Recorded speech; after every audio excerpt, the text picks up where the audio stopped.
80 के दशक में नीली आंखों वाली एक अभिनेत्री आई जो अपनी पहली ही फिल्म से बॉलीवुड में रातों रात छा गई।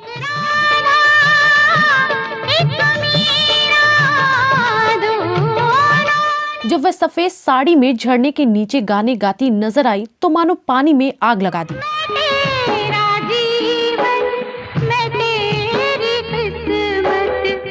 और ये सीन हमेशा के लिए उनकी पहचान बन गया।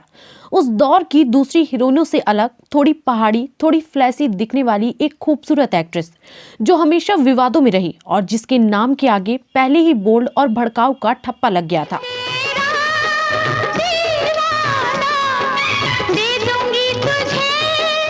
लेकिन क्या आप जानते हैं कि जब वह एक रेस्टोरेंट में खाना खाने पहुंची तो अचानक वहां मौजूद लोगों के हाथों से चम्मच गिर गए थे और ये खबर उस दौर के अखबारों की सुर्खियां बन गई थी। मिस्टर राजन, आपके भाई ठीक बोल रहे हैं। मैं तो आपको उसी दिन माफ कर चुकी हूँ। अब आप भी मुझे माफ कर दीजिए।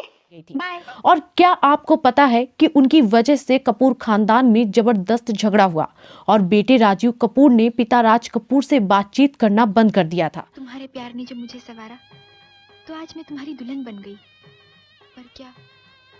और अंडरवर्ल्ड दाऊद से इस अभिनेत्री का रिश्ता सामने आने के बाद और फिल्म प्रोड्यूसर को धमकाने के बाद इस एक्ट्रेस को काम मिलना बंद हो गया। खड़ी खड़ी खड़ी मैं सच के हूँ खड़ी, ये आग दिल में दबाए।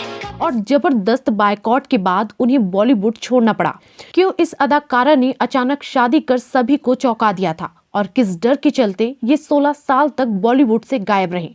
क्यों इनका नाम फिल्मों से ज्यादा विवादों से जुड़ा, बताएंगे और भी बहुत कुछ, तो आप बने रहिए हमारे साथ।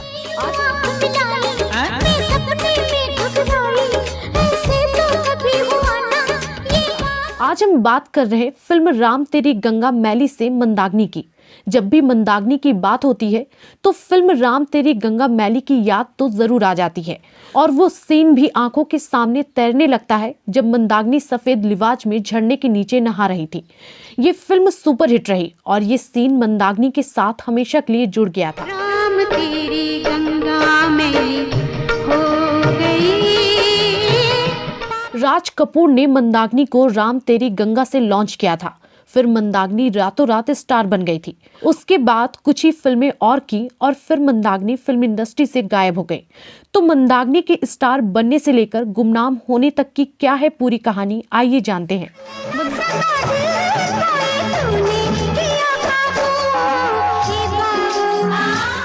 मंदाकिनी का जन्म 30 जुलाई 1963 को मेरठ में हुआ था। उनके पिता ब्रिटिश थे जबकि मां कश्मीरी मुस्लिम थी। मंदाकिनी का फिल्मों से दूर दूर तक कोई नाता नहीं था, हालांकि मन में एक्ट्रेस बनने का ख्वाब जरूर पल रहा था। इसी ख्वाब के साथ जब मंदाकिनी बॉम्बे पहुंची तो किसी भी आउटसाइडर की तरह ही उन्हें भी काफी स्ट्रगल करना पड़ा।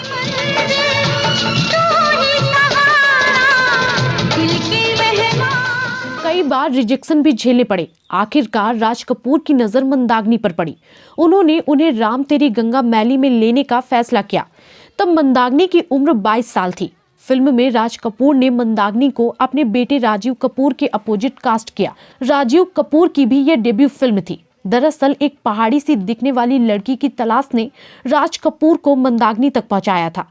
राज कपूर एकदम नए चेहरे की तलाश में थे जो बिल्कुल मासूम दिखता हो और पहाड़ी परिवेश उसके हाव भाव में नजर आए।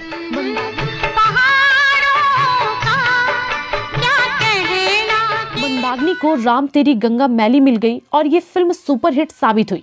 लेकिन इसके साथ ही मंदाकिनी की वजह से राज कपूर के घर भारी कलह भी शुरू हो गई। दरअसल राज कपूर की इस आखिरी फिल्म में उन्होंने अपने बेटे राजीव कपूर को लॉन्च किया था। राजीव ने इस फिल्म में हीरो का रोल तो अदा किया था, लेकिन इसकी कहानी ऐसी थी कि इस फिल्म में हीरो को अपना एक्टिंग स्किल दिखाने का ज्यादा मौका नहीं मिला। इस फिल्म के सक्सेस का सारा क्रेडिट फिल्म की हीरोइन के हिस्से चला गया और हीरो के हिस्से में कुछ नहीं बचा और बस यहीं से शुरू हुई कपूर खानदान में भारी कलह। इस फिल्म के बाद राजीव कपूर अपने पिता से इतना आहत हुए कि उनसे बात करना तक बंद कर दिया था। बाप बेटे में विवाद ऐसा बढ़ा कि जब राज कपूर का निधन हुआ तो उनके अंतिम संस्कार तक में वो शामिल नहीं हुए थे। खैर, राम तेरी गंगा मैली के बाद मंदाकिनी ने और भी कई फिल्मों में काम किया, लेकिन ये फिल्में कुछ खास कमाल नहीं कर पाई।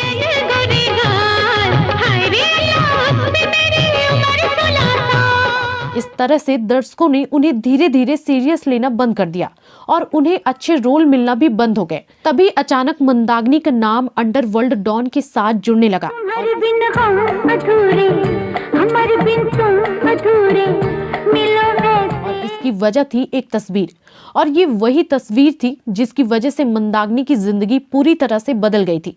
इसके बाद दोनों के रिश्ते की चर्चा ने खूब तूल पकड़ा और मंदाकिनी को सब अजीब निगाहों से देखने लगे थे। कुछ लोगों ने उन्हें देशद्रोही तक कह डाला, तो कुछ लोगों ने उनके माता पिता की परवरिश पर भी सवाल उठाए।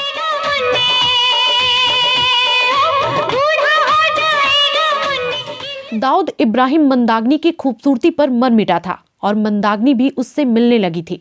फिर खबर ये आई कि दाऊद मंदाकिनी को फिल्में दिलाने के लिए फिल्म मेकर्स को धमकाता था, जिसकी वजह से फिल्म निर्माता मंदाकिनी से दूरी बनाने लगे थे।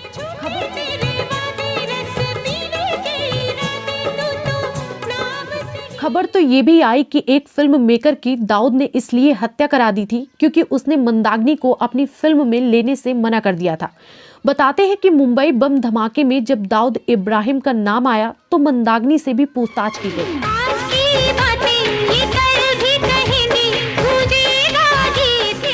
क्योंकि कथित तौर पर उन्हें दाऊद की गर्लफ्रेंड कहा जाता था। फिर तो मंदाकिनी बुरी तरह से मुसीबतों और आलोचनाओं में घिर गई और फिल्में मिलना बंद हो गई। इसके बाद मंदाकिनी ने बॉलीवुड से दूरी बना ली और शादी करके एक सामान्य जीवन जीने लगी। तो कुछ इस तरह से इस नीली आंखों वाली खूबसूरत अदाकारा का करियर खत्म हुआ और वो गुमनामी में खो गई। तो आपको इस अदाकारा के बारे में जानकर कैसा लगा, कमेंट बॉक्स में जरूर बताएं।